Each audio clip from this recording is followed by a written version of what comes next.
A short time ago, I was joined by the former Deputy Prime Minister, now Shadow Minister for Veterans Affairs, Barnaby Joyce. I began by asking him whether he is reassured by the government's commitment that the methane pledge would be an aspiration, not a target. A pledge, like it's like a sobriety pledge. How are you going to have a pledge and to say I'm still going to stay on the grog? I mean, they're signing us up to a pledge, but it's not the pledge that we want. And they're going overseas to wine and dine and do the fancy things. They're going to endear themselves to President Biden and to Jacinda Ardern, and what an economic powerhouse she's turning New Zealand into, and pledging away our sovereignty. This is incredibly important because the mummy will be the bunny in the headlights of this issue, because the mother who's pushing the shopping trolley will ultimately end up paying for the cost. And Australia's got to ask itself, do you think groceries are too cheap at the moment and we want to pay a bit more money out? Do you think the power's a bit too cheap at the moment and should, you've got a little bit more that you want to give to the power companies? Do you think the price of fuel is just too cheap and you want to do, you're happy to pay more? All these promises, pledges, whatever you want to call them, targets come at a cost and you pay for it. Ultimately, the bunny at the end is you, because it comes at a cost, and the cost is yours. The industry body, Meat and Livestock Australia, has committed to being carbon neutral itself by 2030, so it's got its own commitments. The government seems to be in line more with the industry, isn't it? No, this is the government. You don't go to an election and elect the MLA. There's no one in Blacktown or Mount Druitt or Ipswich or Geelong who voted for the MLA. This is your government putting a pledge on your shopping, right? And it's a pledge that's going to increase. They're pledging to increase the cost of your shopping. That's what they're doing. Because as you reduce supply, and inevitably, this is a reduction in supply or an increase in cost. They come up with these ideas. We're going to, I heard them, Bowen. We're going to feed them seaweed. Well, okay, well, where from? No, what are the seagrasses you're going to now tear up to plant your seaweed? Exactly how do I get my seaweed to dangle my... I mean, we got B doubles of this seaweed coming in, have we? Where was it going to fall out of the sky? How does this work? What I can say is we have a system already in regional Australia where if you want hormone growth promoting free beef, you can buy it. You can say, I want hormone growth promoting free beef. It's in the shops, you can buy it. There's no pledge. It's a market-driven outcome. You can have grass-fed beef. You don't want them to be in a feedlot, grass-fed beef. You can buy it. And there's no pledge. But they're pledging that we're going to be reduce emissions-free. And they can only come ultimately, pledges get backed up with enforcement. And we know politics, you all know politics. It goes with this creeping agenda. At start, it's a pledge, then it's a promise, then it's legislation, then a caveat comes on to how I produce and how others produce beef. And if they say, and they're already doing it, Labor councils in Victoria saying, you've got to get a permit to bring cattle onto your place. You've got to get a permit if you want to put in a crop, because they've got to abide by their international agreements, even though they're a council. And of course, that becomes a caveat, a reduction, a cap on how much you can produce on your place, which inevitably affects the value of the place. We're talking about the seaweed issue. I just want to pick you up on that, because Sea Forest is one company among a number that is looking at these technologies. This is a firm in Tasmania, apparently reducing methane emissions in livestock by 98%. Now, if that can be done, why not look at it? I've got no arguments with that. I've got no arguments with the science behind that whatsoever. You've got a company in Tasmania, but the problem is, Kieran, we've got tens and tens of millions of head of cattle, right? So we don't need one company in Canberra. We need to go to the Australian Bight and just start finding shallow areas to grow seaweed. And that itself is going to have environmental repercussions. You wait till they say, oh, we're going to tear up all this and plant seaweed to reduce methane emissions in cattle. Good luck with that. Maybe we could put a bit on the Great Barrier Reef. It's fanciful. I've got no problems that you're saying, oh, it reduces emissions by 90%. I don't know, but I'll take you at your word on that. What I have a huge problem with is you've got the volume of it to do this. Or will you ever have the volume to do this? And what I have a huge problem with is if you want to buy that beef, if they can market it down there and say this is 90% emission reduction beef, and Kieran Gilbert, all your viewers want to buy it, knock yourself out. Go right ahead. In fact, if there's a premium in it, it'll attract people into that market. But if there's a premium in it, it means it costs you more money. See? And ultimately, when you're paying more money for fuel, somebody on the other side of the transaction gets the money. When you pay more money for power, someone on the other side of the transaction gets your money. And when you pay more money for your groceries, Coles, Woolworths, whoever, going to get your money, and you become poorer. See, ultimately, all this makes you poorer. The government points out that 120 nations have signed up to this aspiration, as they put it, not a target. And the concern is that if we don't seek to try and reduce the methane emissions, that we would increasingly find it hard to find customers for our exports. What's your reaction to that? Rubbish. We also have the globe going to 10 billion people. And as you start taking food out of the food stack, then no one in Australia starves, right? That's all right. But someone in Somalia or Madagascar, one of the islands, or in, I know, Myanmar, in other countries, as the food stack becomes reduced, somebody starves. See, we've got a protein deficit in the world. We don't have enough food to feed the people.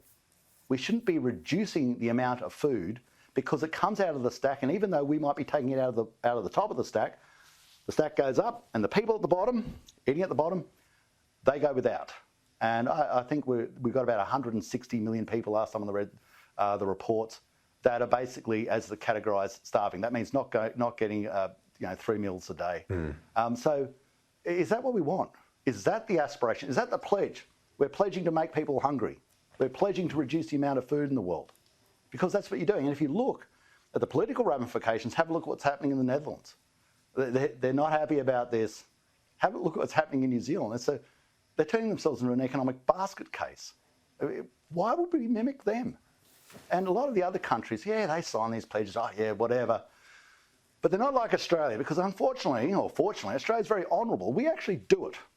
Other countries say, what do you want me to sign today? Well, sure, man, I'll sign that one. You got any others? I'll sign that one and that one. Who cares? And then they walk out the door and go, fool. On to one of the issues you touched on, those power prices. One of the things hitting the kitchen table budgets at the moment and into the next couple of cycles, certainly with the energy warnings this week of a 35% increase potentially next year. Should the government look at putting a price signal? And that's wholesale. That's not retail. That's the wholesale increase. Should they be looking at a price cap or signal for these gas producers? Well, if you got more supply into the market by allowing us to extract more gas, naturally enough, you're going to help our domestic price. But we come up with all these green caveats. They want to stop Beetaloo. We've got the Greens up there screaming they want to stop Beetaloo, big gas production area. We can't get Narrabri, we can't get the Pilliga going. Every time we try, they don't want to take gas out of the Great Australian Bight. They don't want any more gas out of Victoria. And then they go, oh God, the price is going up. Well, I'm not surprised, because you're not producing any, and the supply's being reduced and the price is going up. Now, wasn't the Labor Party before the election told us over and over again we're going to get a $275 decrease in power prices? And now that they're the government, all they can say is, oh, now that we're the government, we're impotent. They're the opposition in exile. Every excuse they make is, oh, well, before we were there. Well, they've been there for half a year and the price is still going up, going through the roof, and now we're going to have a further increase, and there's no solutions. It's just, you can see, where before the election did they tell us? Where? Go search it. Where do they say, oh, by the way, when we get into government, we're going to have a pledge on methane emissions to jack up the price of your groceries in your shopping trolley? But I do remember them before the election saying they were going to reduce the price of power. I remember that because they almost said it so many times we vomited. But that ain't happening. So should there be a price cap? That ain't happening. It's going up. A price cap on what? On gas? On gas producers? What we should be doing in the first that's one of the big inputs. We've got a mechanism to keep gas domestically. We can do that. But you've got to produce the gas to keep gas domestically. And they're not produced. They don't want to.